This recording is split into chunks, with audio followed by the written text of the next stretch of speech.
Hello दोस्तों, welcome back to my channel knowledgeable brain. और आज हम इस वीडियो में डिस्कस करने वाले हैं यूरिपिडिस के प्ले मडिया के बारे में।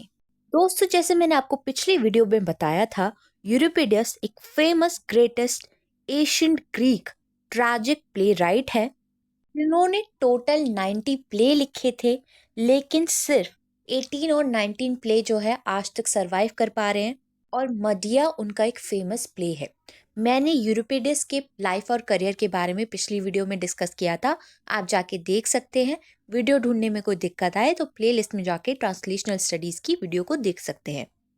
दोस्तों, ये प्ले अपीयर हुआ था 431 बिफोर कॉमन एरा के वक्त, और ये प्ले पहली बार परफॉर्म हुआ था एथेंस के डायोनिया फेस्टिवल में। इस प्ले की सेटिंग कॉर्निथ में है, जो कि एक एशियंट ग्रीक सिटी है। ये प्ले का जो टाइम है वो सिर्फ एक दिन का है, मतलब कि जो भी कुछ इस प्ले के अंदर हुआ है वो एक ही दिन में दिखाया गया है। दोस्तों, मडिया इस प्ले का टाइटल है, वो इस प्ले के मेन कैरेक्टर का नाम है। मडिया एक राजकुमारी जिसकी शादी हो जाती है और उसका पति उसको छोड़कर एक दूसरी शादी कर लेता है, और फिर मडिया रिवेंज लेने के लिए उस दूसरी औरत को मार देती है। और वो यहीं तक नहीं रुकती, इनफैक्ट वो अपने बच्चों को भी मार देती है। आई होप आपको इस प्ले का बेस समझ में आ गया होगा। अब इस प्ले को शुरुआत से समझते हैं। कहानी की शुरुआत होती है मडिया से, जो कि कॉलचेन की प्रिंसेस है, राजकुमारी है, जो फिलहाल कॉर्निथ में रहती है। ये जो सीन दिखाया गया है ये मडिया के घर का है, जहां एक नर्स उसको सिंपथाइज कर रही है, उसकी दुख भरी किस्मत पर दया कर रही है। मतलब ये सीन जब का है जब मडिया की लाइफ में कुछ हो चुका है, उसके बाद का ये सीन है।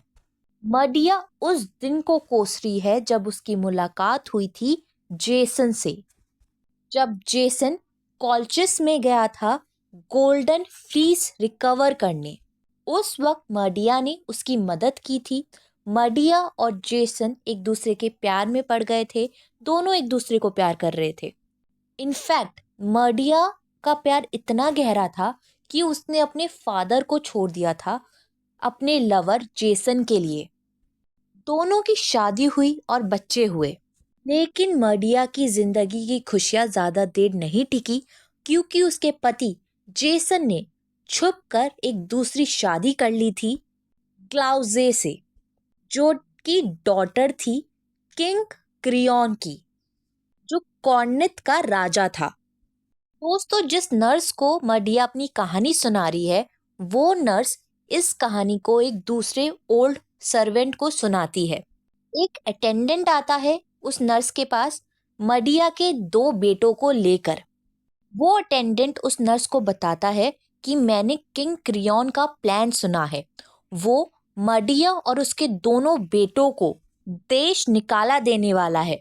वो बूढ़ी नर्स उस अटेंडेंट को बोलती है कि इन दोनों लड़कों का ख्याल रखे और ये दोनों लड़के अपनी माँ के पास ना जाए, क्योंकि उनकी माँ काफ़ी ज़्यादा गुस्से में है। जब वो शांत हो जाए उसके बाद ये दोनों बच्चे अपनी माँ से मिल सकते हैं। उसी वक्त वो जो नर्स है वो सुनती है कि मडिया बोल रही है कि वो इन दोनों बच्चों का नाश कर देगी, क्योंकि उसे अपने पति को सजा देनी है। मडिया के वर्ड्स होते हैं, why why, O lightning from heaven, dart through my head, for what is gain to live any more. मडिया अपनी जान देना चाहती है, लेकिन वो सोचती है और चाहती है कि वो अपने पति से बदला लेगी, जो कुछ उसके पति ने उसके साथ गलत किया है उसके लिए। वो गॉडेस ऑफ जस्टिस को बुलाती है, जिसका नाम है थीमस। उससे प्रे करती है कि वो जेसन और उसकी नई बीवी की जिंदगी खराब कर दे। मडिया ने सोच लिया है कि वो रिवेंज लेकर रहेगी। तभी उसके पास एक कोरस आता है, मतलब एक ग्रुप ऑफ पीपल होते हैं जो गाना गाते हैं, एंटरटेन करते हैं कोर्ट में। वो उसके पास आता है और उसको सिंपैथी देते हैं। और दोस्तों, कोरस हर ग्रीक नाटक में होता ही होता था। ग्रीक प्ले राइट में एक कॉमन एलिमेंट थे। अब वहां पे आते हैं किंग क्रियोन, और वो मडिया को ऑर्डर देते हैं कि तुम इस किंगडम को, इस राज्य को जल्द से जल्द छोड़ दो अपने दोनों बेटों के साथ, क्योंकि किंग क्रियॉन भी जानता है कि मडिया उसकी बेटी ग्लाउजे को कुछ नुकसान ना पहुंचा दे। क्योंकि दोस्तों, मडिया का जो प्रोफेशन है वो है सॉर्सररेस का, मतलब वो एक जादूगरनी है, एक तांत्रिक विद्या जानने वाली औरत है। तो किंग क्रियॉन भी डरा हुआ है कि कहीं उसकी बेटी को मडिया नुकसान ना पहुंचा दे, इसलिए वो उसको देश निकाला दे रहा है।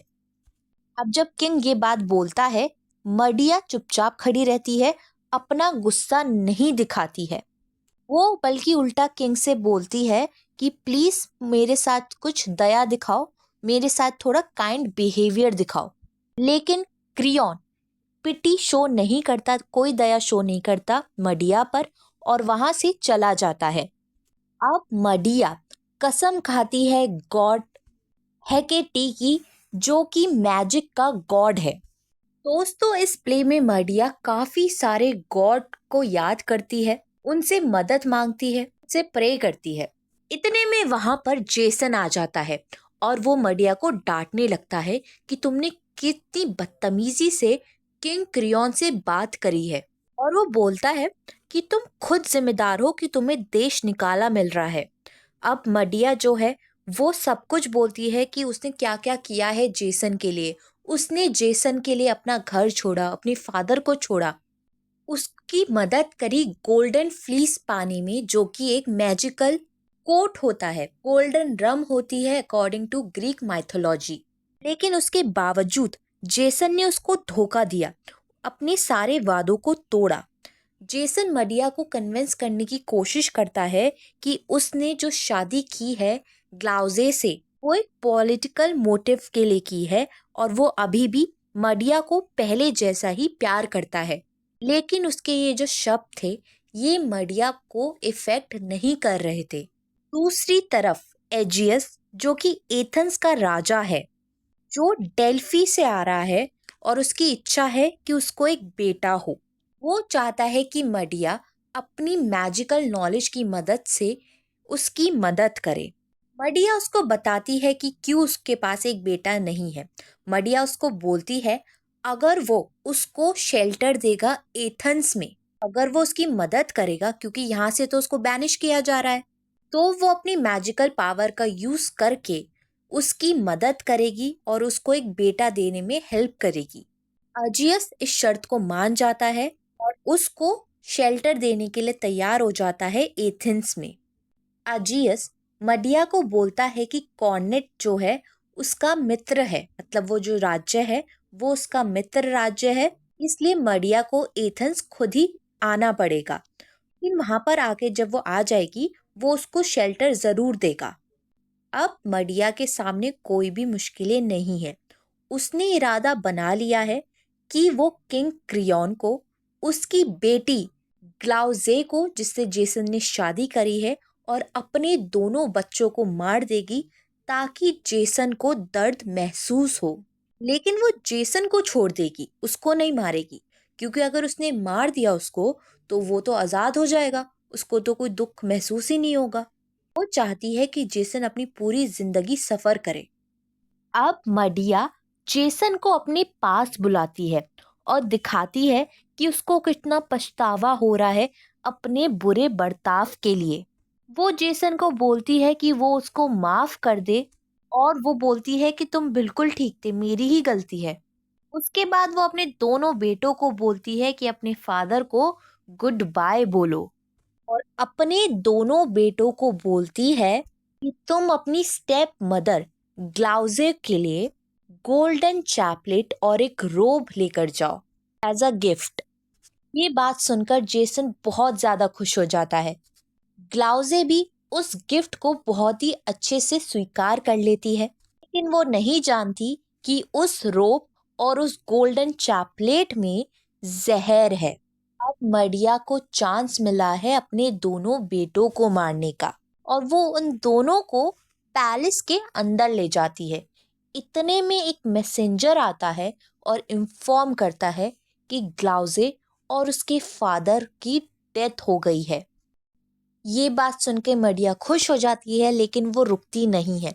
वो अपने दोनों बेटों को भी मार देती है। जेसन वहां पर आने में देर कर देता है और अपने बेटों को नहीं बचा पाता।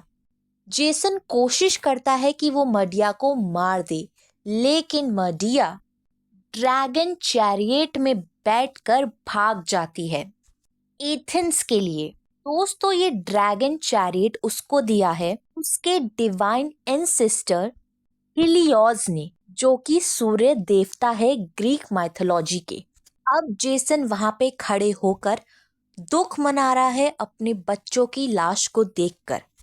अल्टीमेटली मडिया जीत जाती है, अपना बदला पूरा कर लेती है और जेसन की जिंदगी तबाह कर देती है, और यहीं पे ये प्ले खत्म हो जाता है।